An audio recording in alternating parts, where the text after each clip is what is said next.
জন্মদিনের দিনে নতুন অতিথি আগমনের সুখবর জানিয়েছেন পরিচালক রাজা চান্দা। মা হতে চলেছেন অভিনেত্রী পিয়ান সরকার। বাবা হওয়ার খবর প্রকাশ্যে আসতেই কি বললেন পরিচালক? আপনাদের সবাইকে স্বাগত সিনে গসিপে।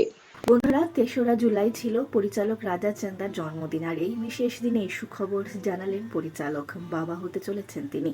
বন্ধুরা, একগুচ্ছ জন্মদিন সেলিব্রেশনের ছবি শেয়ার করার পাশাপাশি অভিনেত্রী পিয়ান সরকার আর তার ছবি আসে প্রকাশ্যে। আর যা দেখে বোঝা যায় মা হতে চলেছেন অভিনেত্রী। তার বেবি বাম্প স্পষ্ট ছিল সেই ছবিতে।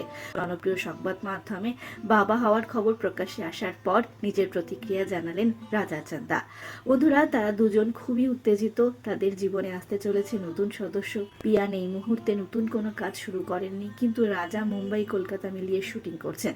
রাজা ও পিয়ান দুজনেই জানিয়েছেন, সংবাদ মাধ্যমে এই আনন্দ ভাষায় প্রকাশ করতে পারবো না।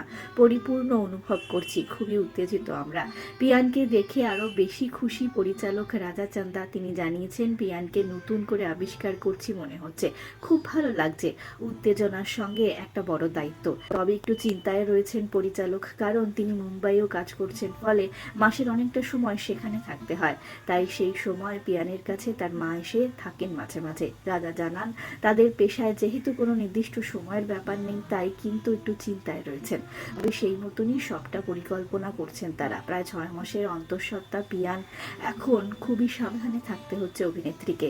চিকিৎসকেরা যেহেতু কলকাতায়, ফলে রাজার সঙ্গে মুম্বাইয়ে যাওয়া সম্ভব হচ্ছে না পিয়ানের পক্ষে। আপাতত নতুন অতিথিকে স্বাগত জানানোর অপেক্ষায় রয়েছেন রাজা চান্দা আর পিয়ান। দুজনের জন্যই রইল অনেক শুভকামনা। আমরা হলাম সিনে গসিপ। জুড়ে থাকুন আমাদের সঙ্গে, সাবস্ক্রাইব করুন আমাদের এই ইউটিউব চ্যানেলটি।